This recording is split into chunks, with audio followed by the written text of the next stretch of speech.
올해로 개국 46주년을 맞은 시카고 기독교 방송이 지난 21일 화요일부터 22일 어제 수요일까지 연례 공개 선교헌금 특별 생방송을 하나님의 은혜 가운데 성황리에 진행했습니다.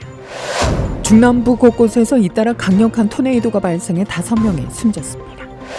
공화당 대선 후보 경선의 마지막까지 남아있었던 니키 헤일리 전 유엔 대사가 도널드 트럼프 전 대통령을 지지하겠다는 뜻을 처음으로 표명했습니다. 대선 승패를 가를 경합주 7곳 가운데 5곳에서 도널드 트럼프 전 대통령이 조 바이든 대통령을 이긴다는 여론조사 결과가 나왔습니다. 연방준비제도 위원 상당수가 고금리를 예상보다 더 오래 유지해야 한다는 입장인 것으로 나타나는데요. 이 같은 내용의 의사록이 공개되면서 뉴욕 증시는 일제히 내림세를 보였습니다. 전 네이퍼빌 노스고등학교 학생이 지난 21일 화요일 네이퍼빌 시와 2명의 경찰관을 상대로 연방 소송을 제기했습니다. 그는 자신이 2019년 동급생 에어팟을 훔친 혐의로 부당하게 기소됐다고 주장했습니다. 미국에서 젖소를 통한 고병원성 조류 인플루엔자의 인체 감염 사례가 2번째로 확인됐다고 미시간주 보건당국이 밝혔습니다. 시카고의 성범죄 유죄 판결률이 전국 최하위인 것으로 조사됐습니다. 어제 시카고시 의회가 브란 존슨 시장이 올해 11월 계약을 종료하겠다고 밝힌 총격 감지 기술 샷스포터를 계속 사용하도록 하는 법안을 압도적으로 승인했습니다. 멕시코 대통령 후보 유세 현장에서 어제 구조물이 붕괴해 최소 9명이 사망하고 어린이 등 63명이 부상했습니다. 지난 18일 갤러리 파크에서 열린 Run for Love 5K 달리기 이벤트 현장 소식 보다 자세히 전해드립니다. 이상 이 시각 주요 뉴스입니다.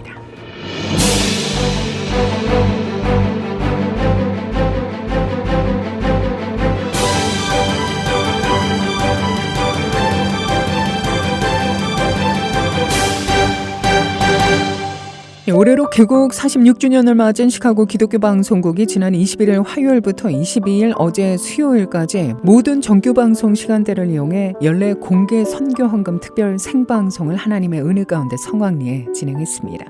동포사회 각계 인사 및 목회자 30여 명을 패널로 초청해 커뮤니티와 교계의 다양한 소식을 전하며 방송 선교에 대한 중요성과 또 미래 비전에 대한 의견을 나누는 자리로 마련됐는데요. 국장 서도건 목사는 기독교 방송 개국 46주년 공개 선교 헌금에 참여해 주신 모든 분들께 머리 숙여 감사드린다며 무엇보다도 선교 헌금에 축복해 주신 하나님께 영광과 감사를 드리고 기독교 방송을 위한 지속적인 기도와 후원을 부탁했습니다. 시카고 기독교 방송 개국 46주년 기념 공개 방송 잘 마치게 해주신 하나님께 영광을 돌리며 감사드립니다. 지난 이틀 동안 많이 참여해 주신 우리 성도 여러분, 또 교회 교우 여러분, 그리스도 안의 형제 자매 여러분, 동포 여러분께 감사드립니다. 저희들이 그 날짜는 이틀로 마감을 했지만 이 기간 동안에 여행 중이신 분도 있고 또 출타하셔서 기간 안에 이제 못 보내주신 분도 있으셔요. 그래서 그런 분들을 위해서 6월 15일까지 2주 동안 6월 15일까지 연장을 해서 그 기간에 보내주신 분들을 다 종합을 해서 언론지상에 발표해드리도록 그렇게 하겠습니다. 감사합니다. 시카고 기독교 방송은 미주 한인 기독교계 라디오 방송으로는 최초 설립돼 하나님의 복음을 전파하는 대표적인 선교 방송으로 월요일부터 금요일까지 오전 6시 방송을 시작해 하나님의 메시지와 찬양, 신앙 칼럼, 뉴스와 성경 드라마 등 다양한 프로그램으로 시카고 한인사회에서 방송 선교 사역을 해오고 있죠. 현재는 시카고의 유일한 공중파 라디오로 남아 있습니다. 매년 5월 중에 열리는 특별 생방송을 통해 조성된 기금은 기독교 방송국의 복음 전파를 위한 더 나은 컨텐츠 개발과 방송 설비의 현대화 및 안정된 방송 송출을 위한 재정 확보를 위해 쓰여집니다. 이번 공개 선교 헌금에 참여하고자 하는 개인이나 단체들은 미리 전화 847-583 영원 구원번이나 편지로 약정해 주시거나 직접 방문을 통해 기부할 수 있습니다. 아울러 6월 15일까지 선교 헌금에 지속적으로 동참하실 수 있습니다.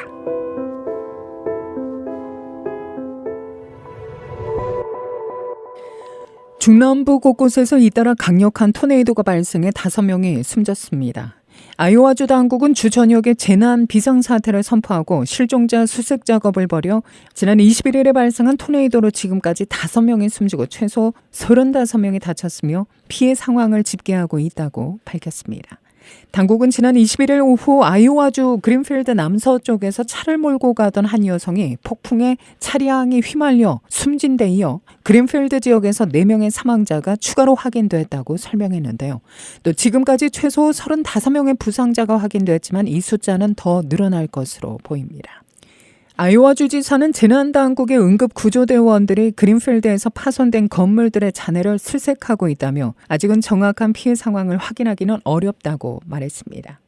이와 함께 폭풍이 일리노이주와 위스콘신주로 이동하면서 일부 지역을 강타해 이 일대의 5만여 가구의 전기가 끊기기도 했습니다.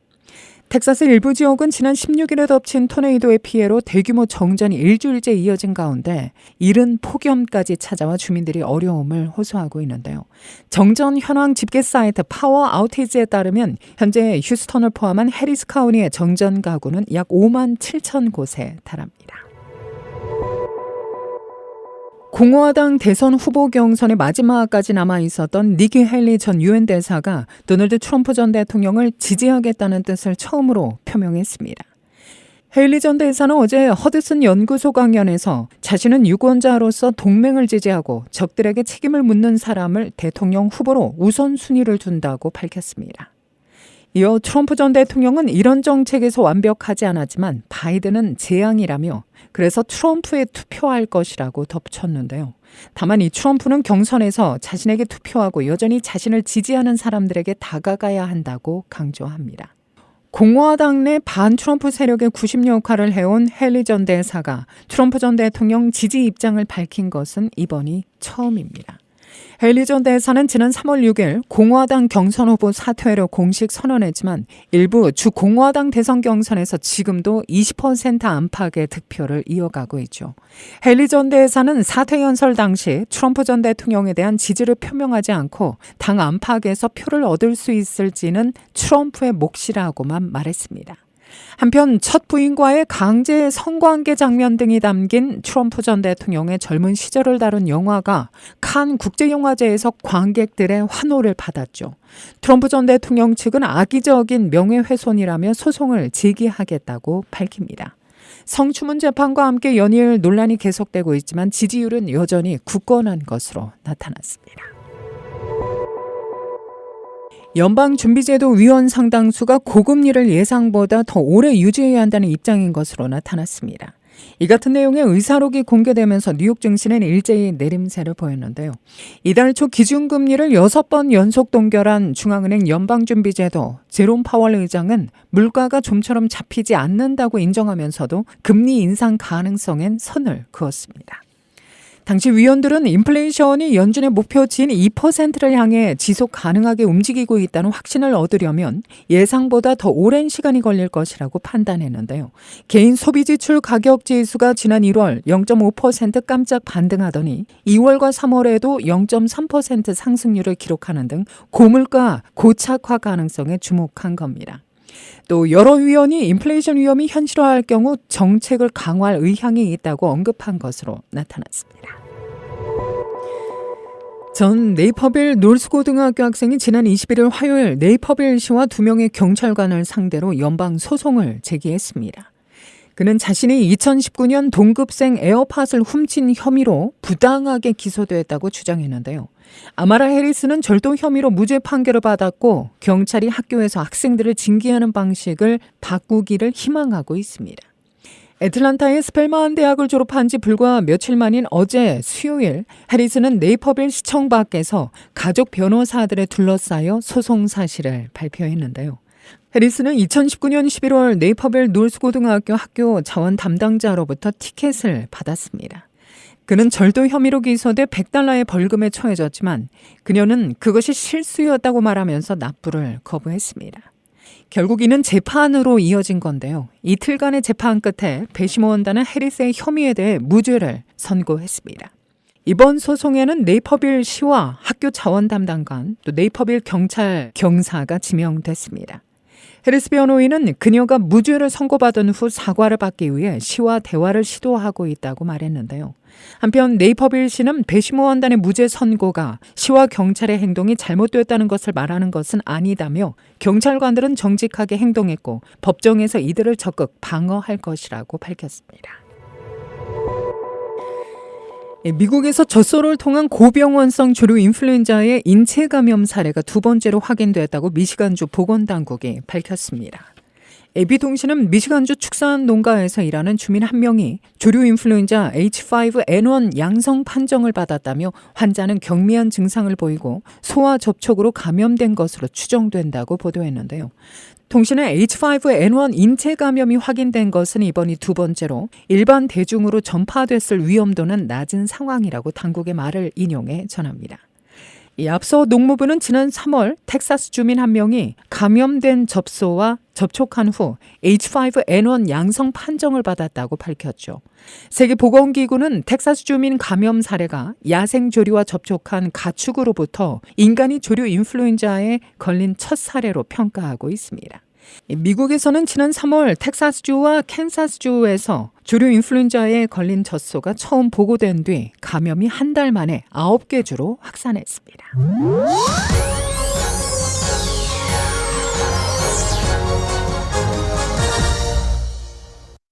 지난 18일 토요일 오전 8시 글렌비에 위치한 갤러리 파크에는 Run for Love 5K 달리기 이벤트에 참가하기 위한 동포들의 발걸음이 이어졌는데요. 올해 행사는 난민들을 돕기 위해 마련된 자리죠. 총 500여 명의 참가자가 모인 가운데 한인 동포 및 외국인 선수들도 여러 눈에 띄어 그 의미를 더했습니다. 5K Run for Love는 2006년 어려운 이웃을 돕기 위한 목적으로 시카고 제1연합감리교회와 지역사회 글렌뷰 러너스 클럽을 주축으로 설립됐는데요. 매년 봄 불우 이웃 돕기의 뜻을 함께하는 사람들이 모여 달리기 캠페인에 참여해 도움이 필요한 기관 및 단체 등을 후원하고 사역을 펼치고 있습니다. 올해의 수익금은 모두 난민 돕기 사역에 쓰여질 예정으로 세계 난민의 날인 내달 20일 다민족 사역교회 올네이션스에 전달될 예정입니다. 변혜성 목사입니다. 말씀대로 거주하는 사람들을 위해서 그들에게 배부르게 할 때 범사에 복을 주시겠다고 하시는 14장, 신명기 14장 말씀이 정말 실제로 이렇게 몸소 와닿고 경험되어지는 걸 보면서 정말 하나님께서 그 난민분들을 얼마나 아끼시고 사랑하시는지 깨닫는 시간을 이렇게 싱글 쉘터가 이제 클로즈 됐어요. 거의 남쪽에 계시는 아프리칸 아메리칸 분들이 좀 주민 반대를 통해서 쉘터를 사용하지 못하게 돼서 다 뿔뿔이 이제 흩어진 상태에 있는데 저희는 이제 내셔널 칠드런스 데이라고 6월 둘째 주일날 이제 지역 주민 아이들 초대하고 하는데 이번에는 난민 가족들 자녀들을 이제 초대를 해서 같이 예배도 드리고 필요한 것도 나눠드리고 계획 중에 있습니다. 올해 행사는 시카고 한인회와 시카고 한인 선교협의회 공동 주최로 마련됐는데요. 시카고 한인 제일감리교회 구제위원회와 5K Run for Love 재단이 주관해 진행했습니다. 남녀 연령별로 경기가 치러진 가운데 각 부문의 우승자에게는 상품과 메달이 수여됐는데요. 남자부 전체 우승은 17분 50초의 기록을 낸 송주심 씨입니다. 날씨도 좋고 이렇게 취지도 좋은 대회에 나와서 저희 팀원들과 같이 뛰어서 너무 좋았고요. 그리고 작년 기록보다 더 좋게 기록이 나와서 기분이 좋습니다. 이제 취지가 더 이게 난민 돕기, 불우의 돕기의 취지여서 제가 좀 더 기분이 다른 것 같아요. 우승했는데. 한인이민 121주년을 겨냥해서 우리의 과거를 생각하면서 위상이 많이 높아진 우리 한국 사람들이 도움을 받던 시절에서 이제는 도움을 주는 그런 시대가 되었다. 정말 많은 분들이 인발부해서 각 러너스 클럽이라든가 한인 단체들, 간호사 협회나 혹은 뭐 라인 댄스 팀들이나 또한 한울복지회관에서도 도움을 주시고 그리고 숨어서 뒤에서 일하신 분들 정말 수고 많으셨습니다. 우리 난민들을 향한 하나님의 사랑을 가지고 함께 있다는 것 자체를 되게 기뻐하시더라고요. 그래서 하나님의 사랑을 나누는 이 자리에 함께 해주신 모든 분들께 다시 한번 더 감사드리고요. 이걸 계기로 더 많은 우리 한인교회가 사랑을 나누고 섬기는데 또 복음을 들고 가는 그 일들이 더욱더 이어질 것이라고 믿습니다. 끝으로 주최 측은 매년 열리는 불우 이웃 돕기 Run for Love 달리기 이벤트에 많은 한인들이 참여해 서로 연합하고 따뜻한 한인들의 마음을 불우한 이웃들에게 전할 수 있도록 지속적으로 성원해 주기를 바란다고 전했습니다. 5K Run for Love 재단 대표 이용목 권사입니다. 지금 현재 2006년부터 시작해서 지금까지 꾸준히 해왔는데 한인사회에 이제 어느 정도 깊숙이 파고들어 정착한 것 같고요. 앞으로도 이제 저희들이 난민뿐만 아니라 이제 어떤 타겟이 정해지면은 실질적으로 지금 한인사회가 전부 인볼브하는 그런 상황이기 때문에 앞으로 좀 더 내년에는 1000명 목표로 한번 뛸 생각입니다. 그래서 한인사회도 좀 많이 도와줬으면 좋겠습니다. 한편 이날 행사에서는 푸짐한 경품이 걸린 래플 추첨도 진행돼 자리에 기쁨과 풍성함을 더했습니다.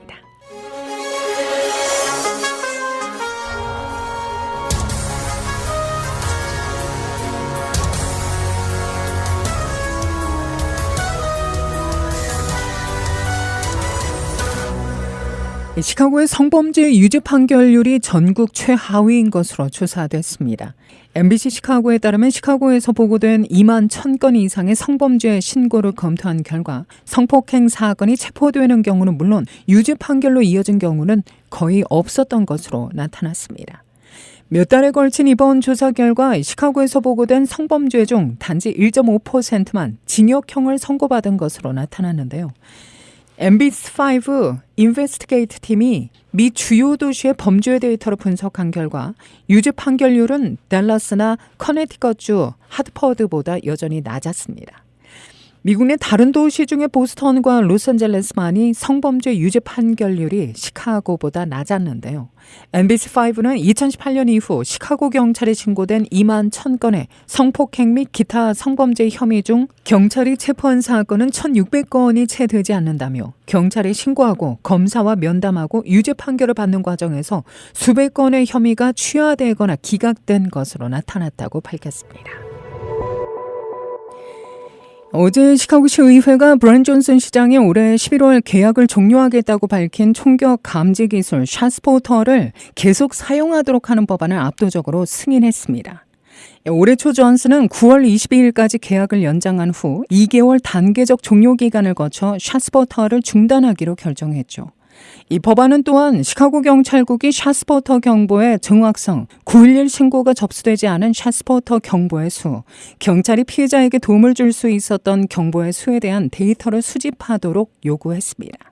투표 후 존슨 시장은 입법기관인 시의회는 집행 권한이 없다라며 샷스포터 계약이 만료되면 이를 종료할 것이라고 거듭 확인했는데요.